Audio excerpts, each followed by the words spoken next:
I only have shame. I only have shame. I need to go back to the tree. Lurking behind those eyes. No, I need to go back to the tree. A deep sadness. If Mr. Nuncreep was that worried about Rollo, maybe he could help. I need to go back in the story.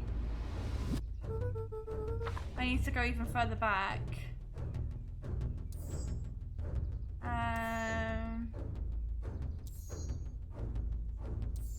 Do we need to be strange instead? That's the only other option, is to be strange instead.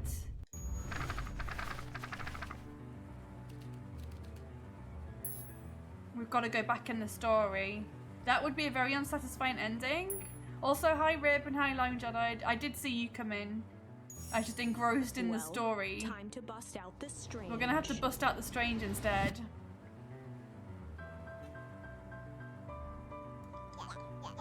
Alright, look, it looks like you need a little mud bath. What's wrong with you, new kid? You about to pound your new friend? Oh, we're about to punch a new friend. Jack stared in silence, the only sign of life being the twitch of an eye. It's weird when people don't talk. Yup. Stop being a weirdo. Hello? Are you some kind of wackadoo? Makes sense, wackadoos travel in packs, they did. At the sight of Iggy taunting back, something in Luca snapped. Iggy's smirk shifted to a look of shock as Luca launched himself into his stomach. Ah! Iggy's clothes were drenched in the glowing ooze. You jerk! My clothes are ruined! I'm gonna... Iggy's voice began to slur as he struggled to... Struggle. I don't feel so good. I'm sorry, I just... Oh, shit! Yup! The only sign of life being a Twitch integration? Oh, I wish this had Twitch integration. Could you imagine? Right, we've got some different charms now. We've got some different charms. So I think there's going to be a struggle behind his eyes instead of like a strangeness behind his eyes, or... That was intense. Iggy's going to be okay, right? Nothing about this seems okay. The person at the warehouse. This strange ooze and what it did to Iggy. Was Rollo caught up in all of this? We have to find Rollo. You took the words out of my mouth.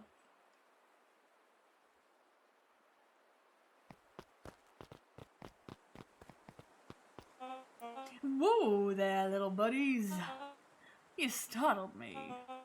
What in the dickens are you up to in this part of town? We were just helping look for Rollo. Oh, you haven't heard the good news? Rollo showed up safe and sound a bit ago. Really?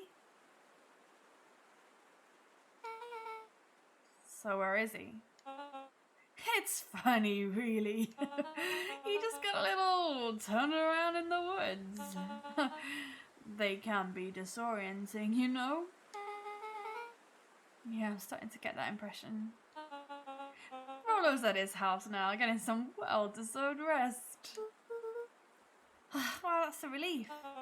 You two should scurry along before you get lost yourselves. Yeah, come on back. Can't wait to introduce you to Rollo. Oh, that reminds me. Look at your grandmother was looking for you. She was? She was worried sick. You should march straight home. I guess. Beck, your folks might be getting worried too. I'll walk you home. I need to talk with Nellie about work anyway. Beck glanced toward Luca. I guess all's well that ends well. I'll introduce you to Rollo tomorrow. Sure. This pulls in Undertale and allows you to rewind the story as part of the continuity. Continuity? Yes. So that's the big thing that you can do in this. You can rewind the story and choose a different path. Glad he's okay. That's that then. Rolo was safe. A wave of relief washed over Luca, which was quickly replaced by a sense of dread.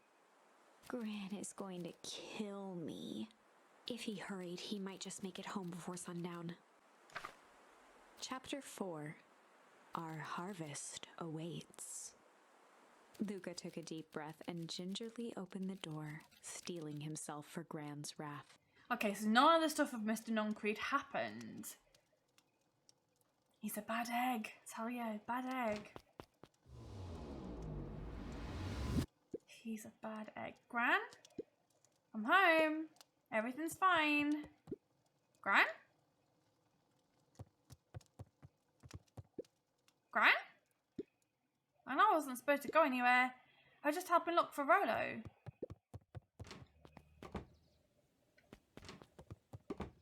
Gran? Roxy came over. She was worried about him, so I figured you wouldn't mind if I helped look for him. Turns out Rolo is safe and sound.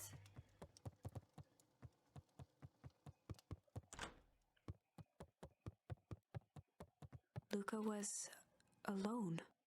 The house was empty. Gran's not back yet. I guess that's a good thing. Nothing to do now but sleep, I guess. Luca was sitting by the pond, listening to small waves lap against a rock. His father sat in a folding chair in front of him. Without turning, he spoke. "Why don't you grab me some nice bait?" "Sure thing, Dad." Luca hopped over to the tackle box and popped open the lid. Inside was a rolling, buzzing mass. "We're fishing with bees?" Luca's father gave a warm chuckle. "Well, you catch more fish with bees than honey. Pick us out a good one." Luca closed his eyes and plucked out a bee. He could feel its wings struggle between his finger and thumb. Holding it at arm's length, he hurried over. His father deftly baited the hook and examined his work. "Interesting choice." With a practiced flick of the wrist, the line buzzed in a graceful arc. The water accepted it without a splash or ripple. The wrong choice, but I respect it. The pond began to freeze over. Sometimes we gotta make the wrong choice before we can make it right. Pallid ice propagated across the still surface with an alarming speed. Luca scrambled back as the ground beneath him turned cold. "Dad, I don't understand." "Sorry, kiddo. Understanding isn't always part of the deal." The relentless ice shot through the fishing line toward his father. "Dad, look out!" His father casually wound the reel. "None of it's your fault, you know. Never was." "Dad, we have to go!" Luca grabbed his father's shoulders, trying to pull him away. "Please, you have to run!" The ice crackled as it spread across his father's hands. "That's the thing about fishing, Luca." His chest began to crystallize. "You toss your hook in, and you never know what you're gonna pull out." A shock of searing cold ran up Luca's arms. He gave one last desperate tug. The chair tipped backwards in a single frozen mass. Luca tried to stop the momentum, but it was too late. He watched the icy form of his father slam into the hard ground, shattering into 1,000 pieces that crowded around his feet. "Dad, I don't understand. What does all this mean?" The gentle rustle of leaves was the only reply. Aww. Luca is kind of gullible. He's just a kid. Luca's eyes struggled to focus on the walkie-talkie. Rolo? Come on. Faintly, he could hear Rolo amongst the noise. Luca? Rolo, was that you? Luca? There? Rolo, it's the middle of the night. Luca, thank God. Listen, I don't know how long this thing will work down here. Down here? Rolo's voice was coming through more clearly now, but some words were still just static. Listen to me. Someone grabbed me yesterday. What? The man in the hazmat suit? It was... took some sort of... I think I'm underground. Underground? Are you okay? Kinda. They seem more interested in... for now, at least. Mr. Kerr said you made it back home safe. Kerr, no, trust. He's... Hold on, someone's coming. The signal went silent. Rollo?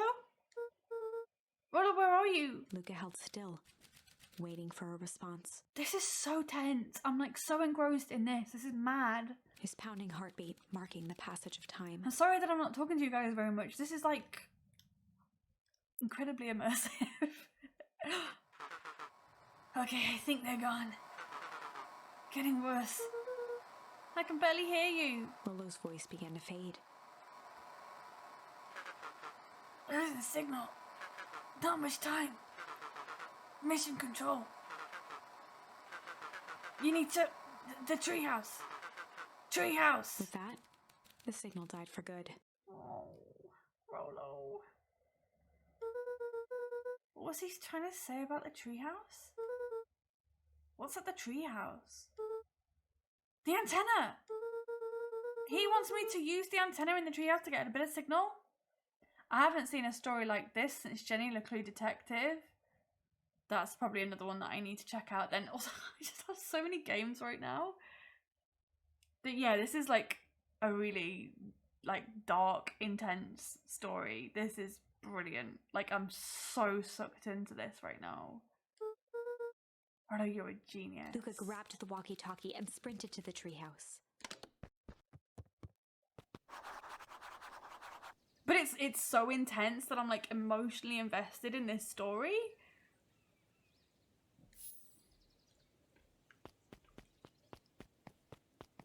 Luca heard a group of footsteps approaching. He dashed behind the bushes to avoid being spotted.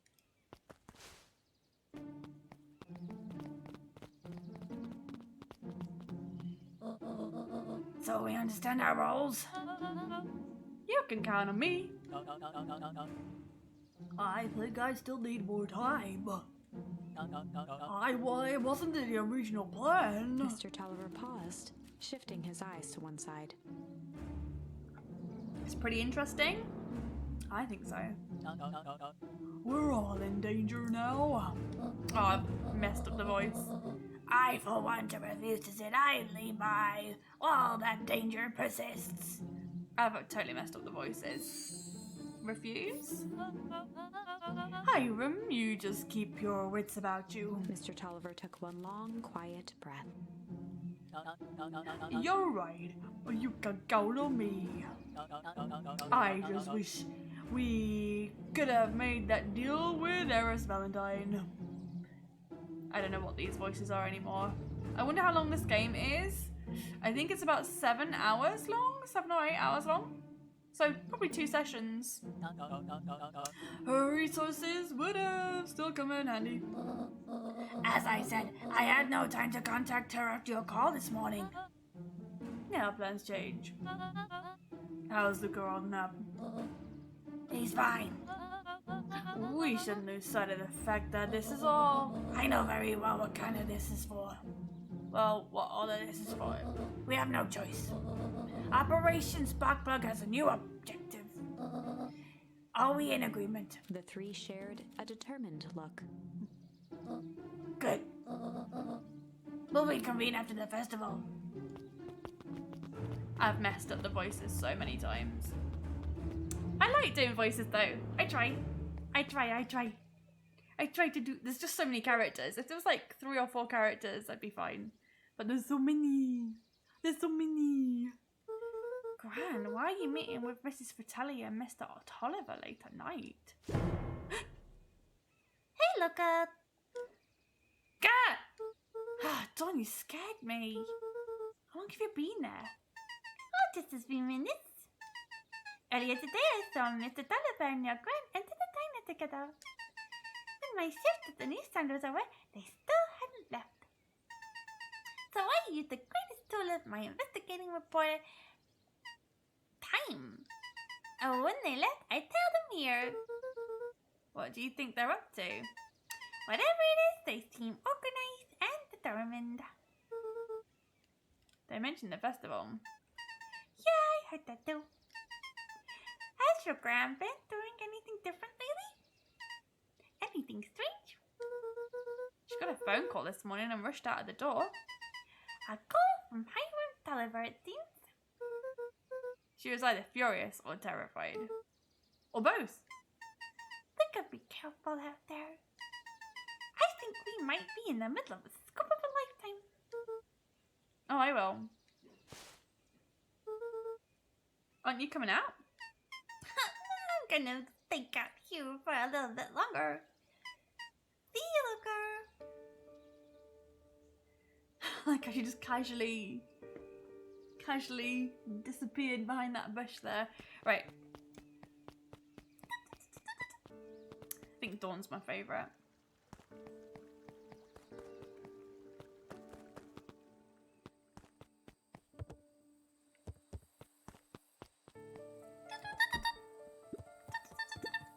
Oh, what have we got here?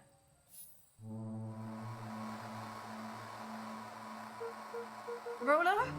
Roller, were you there? I'm at the treehouse now, Rollo. Mr. Kerr said you were alright. What happened out there?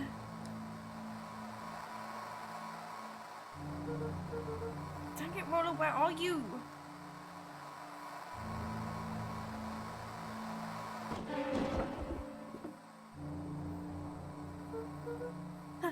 Who's there? Luca could only see a cloaked shape behind the rocket. I got weapons in here, so you better come out right now. He strained to hear as a muffled voice began.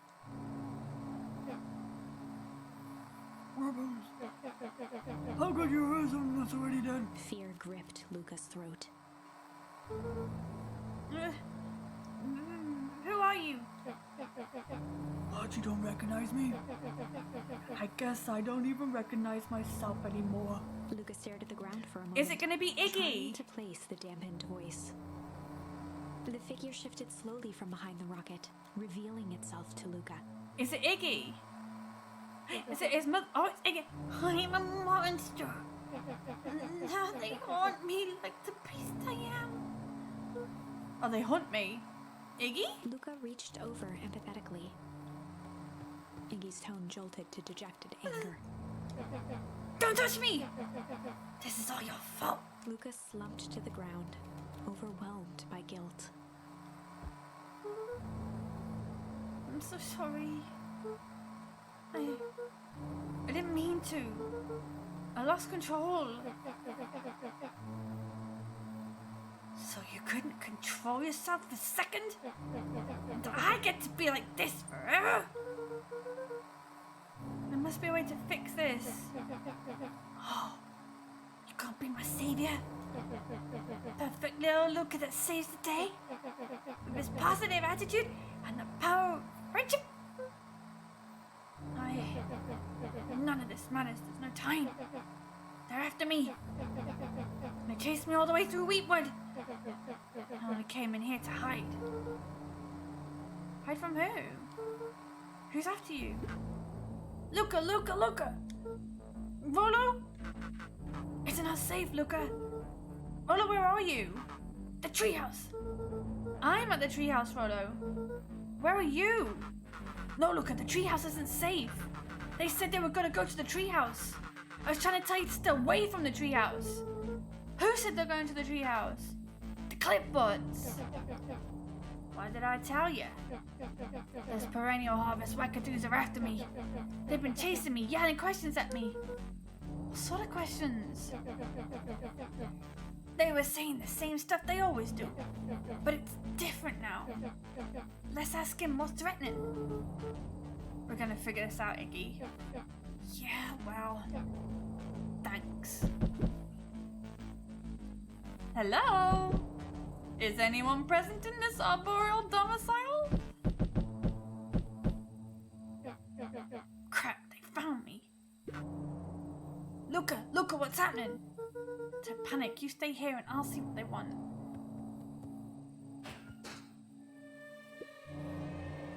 Hello, Mr. Van Horn. We would love to hear your thoughts. Do you have time for an informal chat? We will be brief. Your time is valuable to us. Be down in a second. Of course. We have a problem. Look, you gotta get out of there. Who's out there? Is it them? Yeah, it's the clipboards. A bunch of them. How many? Maybe all of them. And yeah, you were right. They're saying the same stuff with the creepy knob cranked to 10. Might Junk Iggy be present? We would love to hear his thoughts. Run! Iggy slumped to his knees. I don't know what to do. I'm just so tired. Look, what do we do? Luca grabbed the walkie-talkie and headed for the window. Follow my lead. Luca and Iggy climbed up the back of the treehouse to its roof, where Rollo had constructed his MCDC, the Mission Control Defense Cannon.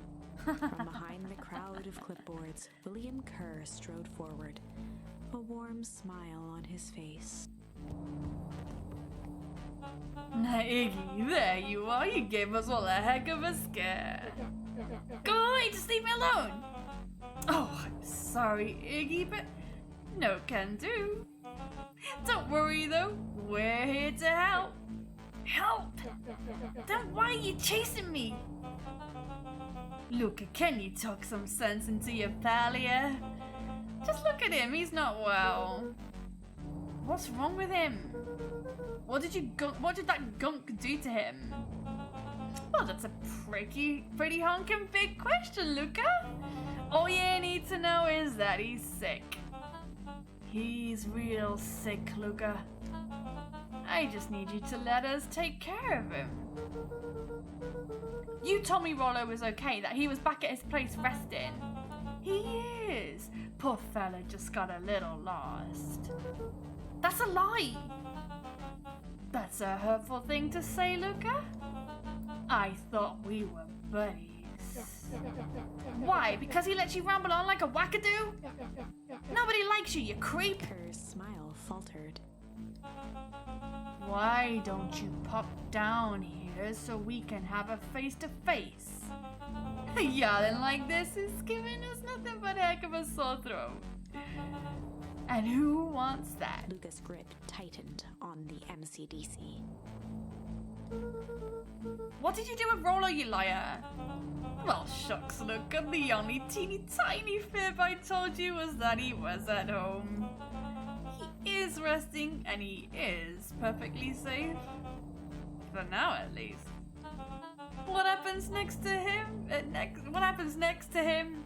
What happens to him next is up to you, Luca. Look around. You're in quite the pickle, and I am the only person in the whole wide world who can help you. You get to decide how this ends. Luca's mind raced. He was caught in a trap. What do you do when there's no hope? Iggy wiped his cheeks with a sleeve. What are you gonna do, Luca?